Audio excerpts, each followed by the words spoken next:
Bismillahirrahmanirrahim.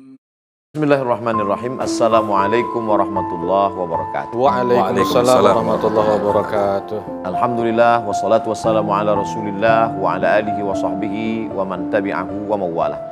Senang sekali rasanya di pagi subuh yang penuh dengan kebarokahan, barakah dari Allah SWT, berada di tengah majelis ilmu bersama adik-adik dari Institut Ilmu Al-Quran Jakarta. Ada Ustadz Sofyan, ada guru kita yang mendidik kita, membimbing kita.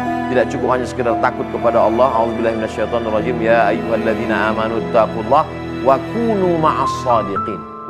Takut itu modal utama. Tapi setelah itu wa kunu ma'as shadiqin, hendaklah kamu bersama dengan orang-orang baik.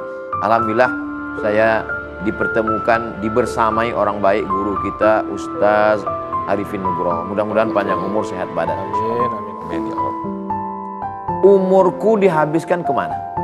Dalam Al-Quran, semua ciptaan Allah ini tidak ada yang sia-sia. Afa khalaqnakum abatha? Apakah kamu pikir kami ciptakan kamu itu sia-sia? Apakah umurmu itu sia-sia? Maka sesungguhnya ada pertanggungjawaban di balik itu semua. Dan kita semua hafal ayatnya dan selalu dibaca dalam sholat kita. La tus'alunna yawma idzin 'anin na'im. Kamu semua akan ditanya tentang nikmat. Dan nikmat yang paling banyak kita rasakan adalah nikmat umur. Tadi malam kita baru saja mati. Lalu kemudian ketika terbangun kita katakan alhamdulillahilladzi ahyana ba'dama amatana wa ilaihin nusyur. Kita baru saja dihidupkan Allah Subhanahu wa taala. Kehidupan ini tidak gratis, ada pertanggungjawabannya di hadapan Allah Subhanahu wa taala. Maka dalam kitab Sunan At-Tirmidzi diriwayatkan dari As-Sahabi Al-Jalil, sahabat Nabi Abu Barzah Al-Aslami radhiyallahu an. Apa kata Nabi sallallahu alaihi wasallam? La tazulu qadama 'abdin yaumal qiyamah. Kaki manusia akan tetap tegak berdiri di padang mahsyar pada hari kiamat hatta yus'al, sampai dia disoal, ditanya. Ada bocoran soal. Banyak sekali pertanyaannya, tapi 4 pertanyaan ini, satu di antara pertanyaan, ribuan, ratusan, jutaan, miliaran pertanyaan diringkas menjadi 4. Di antara 4 pertanyaan itu, yang pertama ditanyakan adalah an umrihi fima afnah. Umur kemana saja kau habiskan? Jabatan nanti, harta nanti, kekuasaan nanti, popularitas nanti. Yang pertama ditanyakan, umur kemana kau habiskan? Kenapa umur yang pertama ditanya? Karena nikmat pertama yang diberikan kepada kita adalah umur. Sampai hari ini belum ada orang lahir bawa jas. Belum ada yang lahir bawa cincin jam tangan mahal. Yang dibawa waktu lahir adalah tangisan. Dan menangis itu tanda dia hidup. Menangis itu tanda ada kehidupan. Di kamar sebelah rumah sakit ada tangisan, disambut dengan tertawa. Semua yang menyambut itu tertawa, senangnya punya cucu, Masya Allah, Tabarakallah. Di kamar sebelah ada tangisan kematian.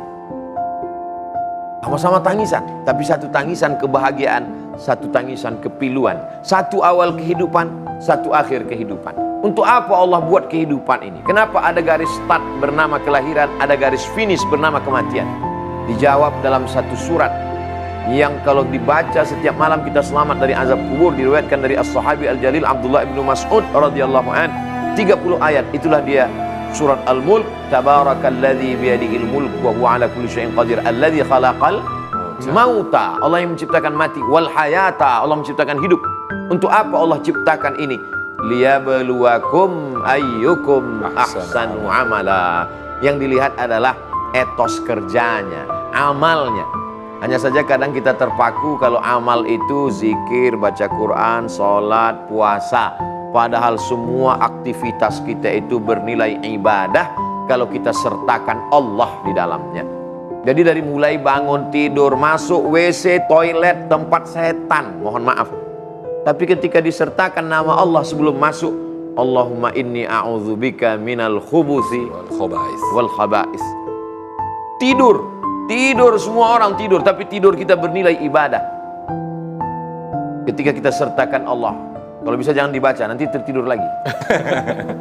Makan, semua makan. Semua makhluk beriman, tidak beriman, kufur, fasik, semuanya makan. Tapi makan kita bernilai ibadah. Allahumma barik lana fima razaqtana wa qina azabannar. Jadi kalau kita pahami bahwa semua aspek kehidupan ini adalah ibadah. Menikah Pak Ustaz, menikah juga ibadah. Man tazawwaja, siapa yang menikah faqad istakmala nisfal iman. Punya anak Pak Ustaz, punya anak juga ibadah. Maka jangan kita marah orang sebentar-bentar hamil, sebentar-bentar hamil. Yang hamil juga punya jawaban ketika ditanya, kamu kenapa hamil terus? Ibadah. Man ala salasa banatin, siapa yang punya 3 anak perempuan, fa'addabahunna, dia didik dengan baik, wa zawwajahunna, dia nikahkan dengan orang baik-baik, wa ahsana ilaihinna, dia buat baik sampai mati, falahul jannah, maka surgalah baginya. Jadi adik-adik ini adalah tiket ke surga semua. Inilah orang yang akan memakaikan tajun minan nur, mahkota dari cahaya, kepada orang tuanya, karena mereka penghafal Al-Quran. Pagi, petang, siang, malam, orang belum bangun, mereka sudah bangun menghafal Quran. Orang mau tidur, mereka masih murojaah. Subuh murojaah, zuhur murojaah, asar murojaah, isya murojaah, tarawih murojaah, ngigaunya pun murojaah. Apa makna hidup ketika diisi dengan amal soleh? Innal insana, semua manusia, lafi khus, rugi. Makanya waktu ini Allah bersumpah demi waktu sampai 6 kali.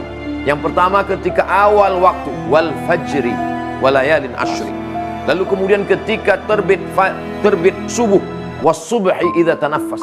Ketika matahari mulai naik sepenggala, wadduha wal laili idza saja. Ketika matahari mulai naik ke atas siang, wan nahari idza tajalla. Ketika masuk waktu petang, Allah bersumpah lagi, wal asri innal insana lafi khusri. Ketika masuk waktu malam, Allah bersumpah 2 kali, wal laili idza yaghsha wal laili idza saja. Kenapa Allah bersumpah demi waktu? Orang barat mengatakan time is money. Waktu adalah uang. Karena mereka menilai waktu itu 1 jam $5. Tapi bagi kita waktu adalah pertanggungjawaban di hadapan Allah Subhanahu wa taala. Beruntung sekali jamaah sekalian yang ada di rumah sedang mempersiapkan sahurnya. Ini adik-adik yang ada di studio ini luar biasa beruntung. Mereka mengulang hafalan Qur'annya 1 hari 2 juz, 1 bulan khatam 2 kali, 1 tahun khatam 24 kali. Kalau orang tuanya masih hidup maka bahagia, kalau sudah meninggal pahalanya mengalir. Maka ketika kita diberikan Allah Subhanahu wa taala kehidupan ini, jangan sampai ada yang kosong dari amal soleh. Jangan sampai nggak tahu mau buat apa. Gimana program hari ini? Ya terserah gimana lah. Hidup ini adalah anugerah. Hidup ini adalah hadiah terindah dari Allah Subhanahu wa taala. Berapa banyak janin yang gugur, mohon maaf. Berapa banyak anak-anak bayi yang meninggal. Berapa banyak kecelakaan lalu lintas. Lalu kenapa kita masih hidup hari ini? Kita ini adalah yang sudah lulus fit and proper test COVID-19. Kita masih hidup hari ini. Kehidupan ini mesti kita hargai dengan amal soleh. Sampai pada akhirnya nanti jangan sampai kita menangis. Rabbana absorna, mata kami sudah melihat azab, wa sami'na, telinga kami sudah mendengar azab, farji'na, kembalikan kami dunia. Dunia tak lagi bisa karena kita sudah berada di hadapan Allah Subhanahu wa taala. Demikian Ustaz Sufyan.